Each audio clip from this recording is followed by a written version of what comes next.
Assalamualaikum warahmatullahi wabarakatuh. Rahayu Rahayu Sagung Dumadi. Riwayat singkat Syekh Lemah Abang bagian 1, ditulis oleh Damar Sasangka, Minggu 27 Juni 2010.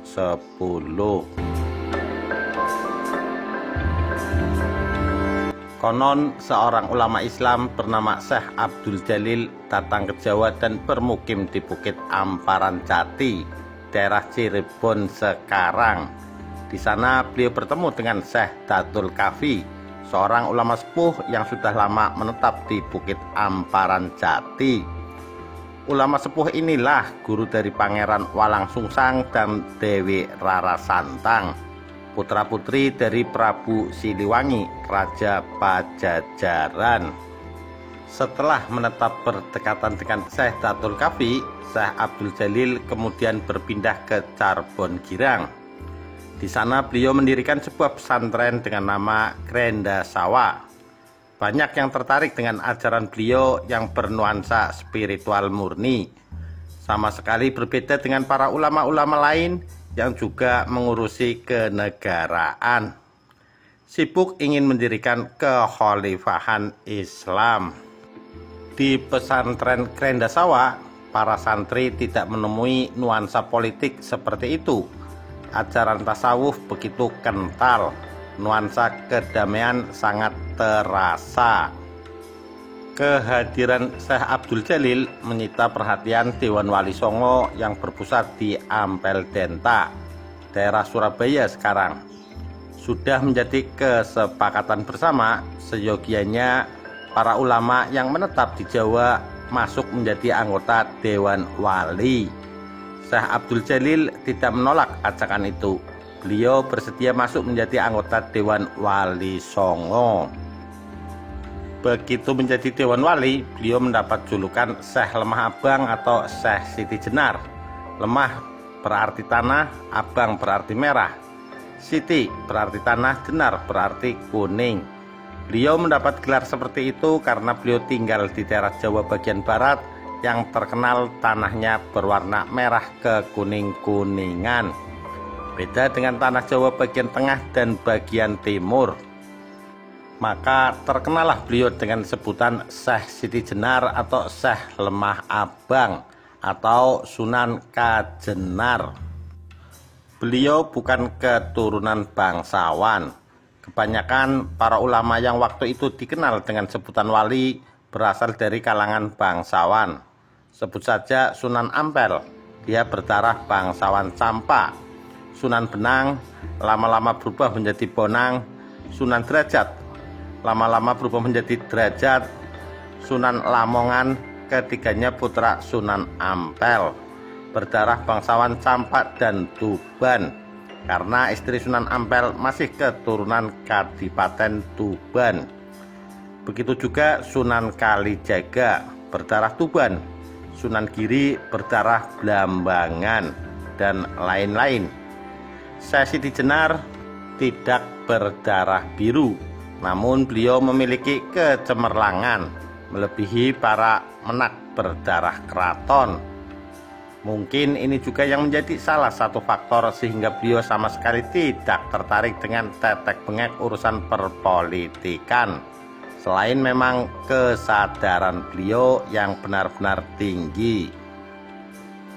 Konon Syekh Siti Jenar adalah putra Syekh Datuk Soleh yang bermukim di Malaka. Syekh Datuk Soleh putra dari Syekh Datuk Isa. Syekh Datuk Isa putra Syekh Hadir Hailani. Syekh Hadir Hailani adalah putra Abdullah Hanuddin, dan Abdullah Hanuddin putra As-Samad Khan atau Syekh Abdul Malik yang konon tinggal di India sebelah barat yang sekarang termasuk wilayah Pakistan. Namun status keanggotaan Syekh Siti Jenar di dalam Dewan Wali Songo tidaklah berlangsung lama. Sebab begitu melihat para umat Islam yang semula benar-benar murni memperbaiki akhlak, lama-lama terpengaruh gerakan militansi Islam yang mulai digalang oleh Sunan Giri, santri senior Sunan Ampel. Ditambah lagi, hal serupa juga tengah dilakukan oleh Pangeran Cakrabuana, penguasa Charbon Girang. Kegiatan-kegiatan rohani Islami kini berubah diwarnai dengan latihan-latihan tempur. Fokus utama memperbaiki diri kini berubah menjadi out action, menyalahkan pihak lain. Suasana damai antar penganut Islam, Hindu dan Buddha lama-lama mulai goncang. Syekh Siti Jenar tidak menyukai hal ini. Di mana-mana aksi sepihak dari umat Islam membuat suasana menjadi panas.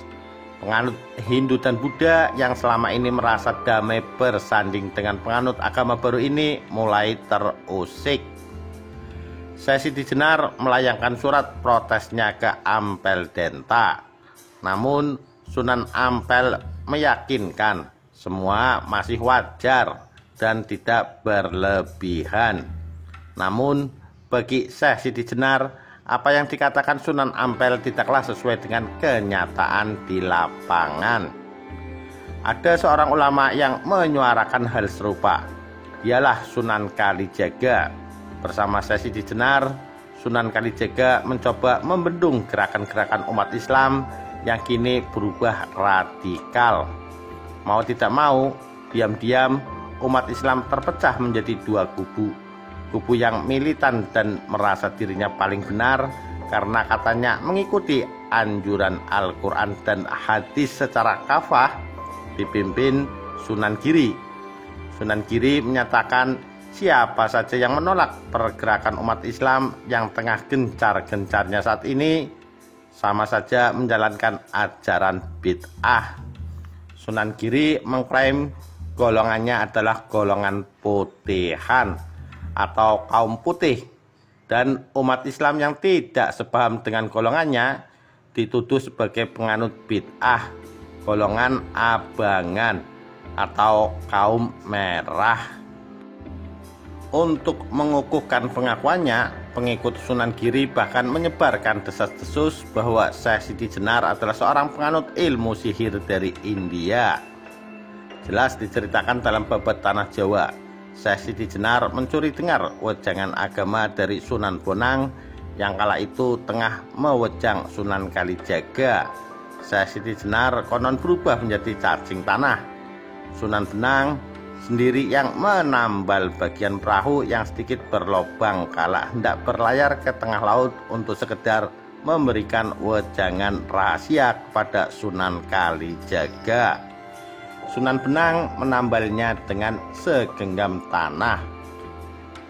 Padahal di dalam tanah yang sudah tergenggam itu ada Syekh Siti Jenar yang berwujud cacing. Sunan Bonang tahu, tapi dia diam saja. Begitu selesai mewejang, barulah Sunan Bonang menyuruh cacing itu berubah menjadi manusia. Simbolisasi ini sangat jelas sekali bahwasanya masuknya Syekh Siti Jenar ke Dewan Wali Songo adalah atas prakarsa Sunan Bonang. Disimbolkan dengan mengambil tanah berisi cacing, dan Syekh Siti Jenar dianggap hanyalah rakyat jelata yang sama dengan cacing. Perahu melambangkan Dewan Wali. Di bagian Jawa sebelah barat ada kekosongan pimpinan umat Islam. Syekh Datul Kafi sudah sepuh. Pangeran Cakrabuana bukanlah seorang ulama, dia seorang politikus. Syarif Hidayatullah atau Sunan Gunung Jati belum datang ke Cirebon, dia masih di Mesir. Dengan datangnya sang rakyat jelata Syekh Siti Jenar, kekosongan pemimpin agama bisa ditutupi. Tak mengapa walau yang mengisi kekosongan adalah seekor cacing. Cacing ini, rakyat jelata ini berubah menjadi manusia atas anugerah Sunan Bonang. Seorang rakyat jelata kini disegani sederajat dengan para bangsawan. Itu karena andil Sunan Bonang, dan sang cacing ini sangat dekat dengan Sunan Kalijaga.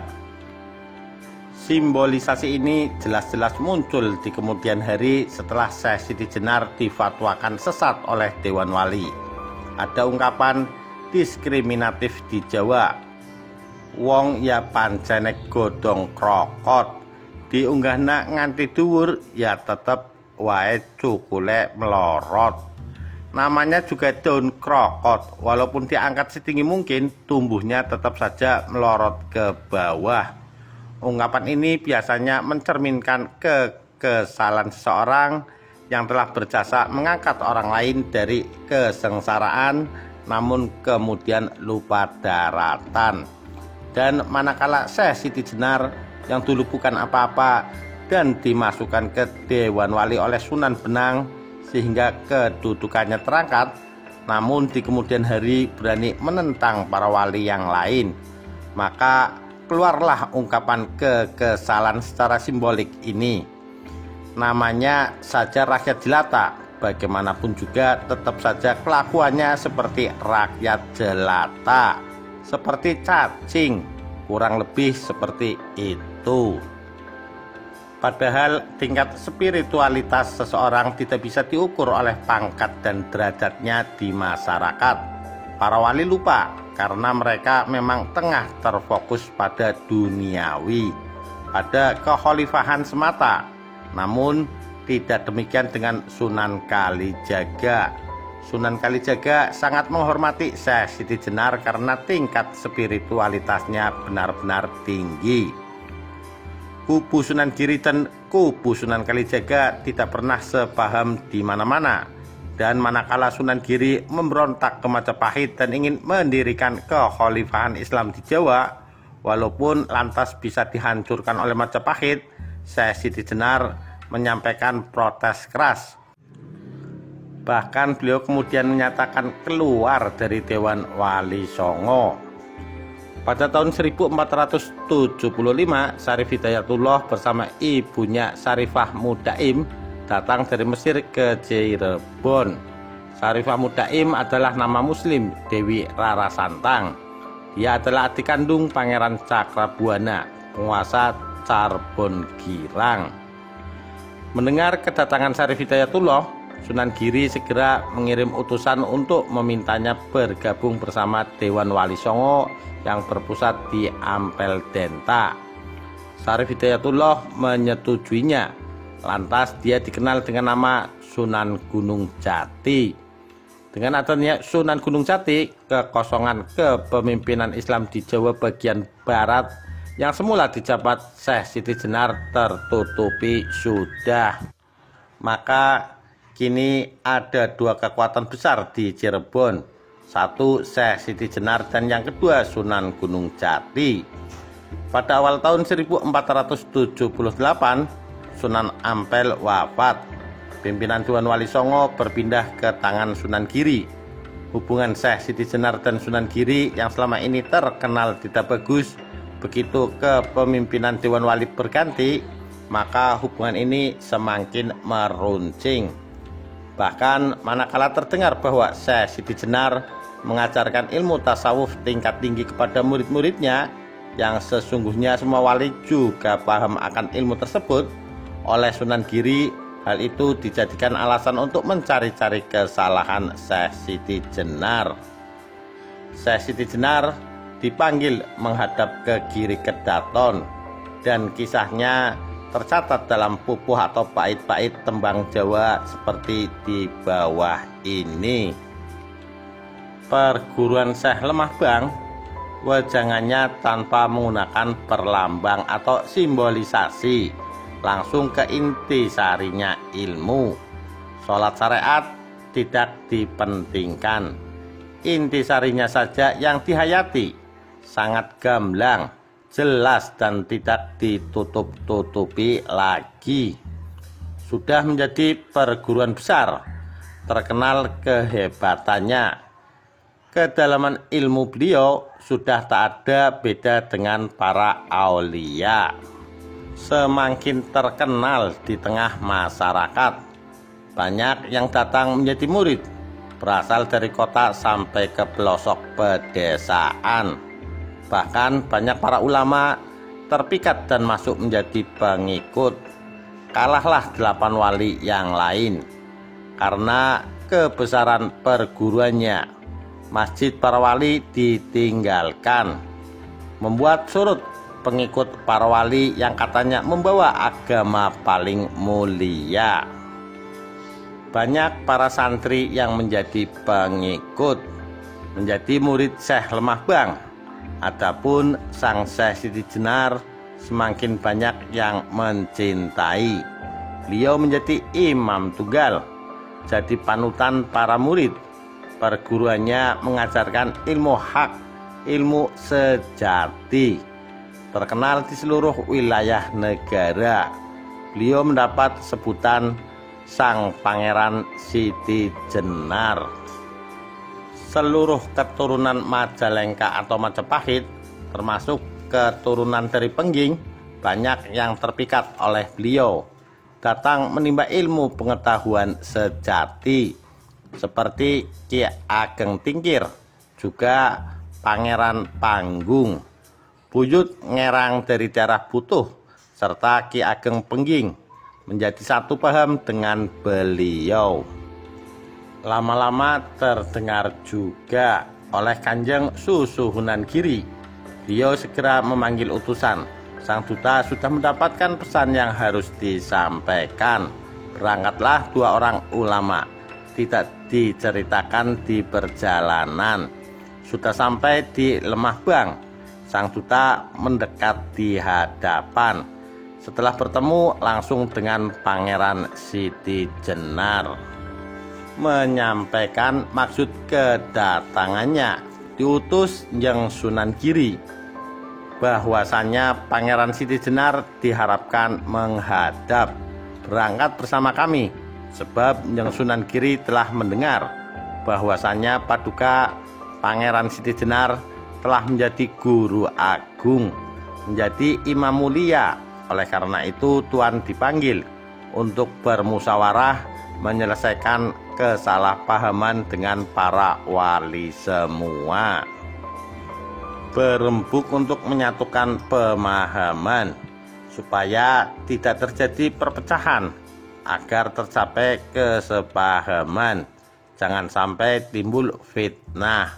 Walaupun ilmu yang diajarkan memakai metode berbeda, menggunakan kata-kata kiasan dan perlambang, intisarinya jangan sampai berbeda makna. Pangeran Siti Jenar berkata, "Aku dipanggil Sunan Giri Gajah." "Apa panggilan Sunan Giri kepadaku?" Kedua duta menjawab, "Beliau memanggil Syekh Lemah Bang."